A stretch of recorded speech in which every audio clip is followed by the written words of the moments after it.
Orada pek Arap İran şeyi yoktur bana göre. Kitle olarak, sosyal tabanı. Türkmen ve Kürttür, evet. Ağırlık odur izlemezler. Evet. Şimdi bu Barzani Taliban işi gerçekten halk bunlardan nefret ediyor. Siz de onu çok iyi biliyorsunuz. Siyasi bilmem ne. Menfaat için mahvediyorlar onu. Yani kesin öyle. Kesin nefret eder herkes. Şimdi halkın bizimkilere olağanüstü ilgisi olduğunu biliyorum. Çok iyi biliyorum.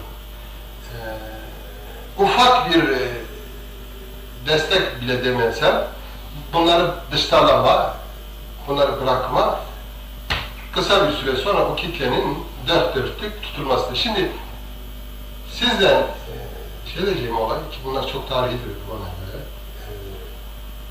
Çok dikkat edin ve bana göre de gizli kalmalı epeyce. Burada girilecek ciddi bir ufak ilişki, fazla öyle bu kadar para, silah falan demiyorum.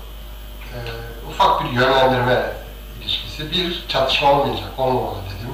O önemli. Ben de bizimkiler öyle. İki, Barzanileri, Talabanileri fazla hiç güçlendirmeye gerek yok. Hiçbir şey yapmayın.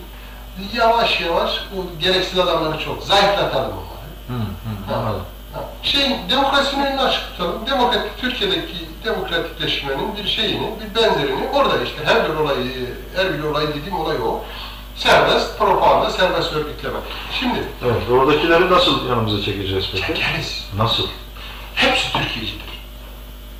Yani ben kitleyi tanıyorum. Türkmeni de tanıyorum, Kürt'ü de burada tanıyorum. Türkmen'i biz çok iyi tanıyoruz, Kürt'ü de çok iyi tanıyoruz. Yani biz zaten oradayız yani. Onların üzerinde oynayan zaten İnsanlarımız var bizim orada. Birkaç aşiret şeyidir.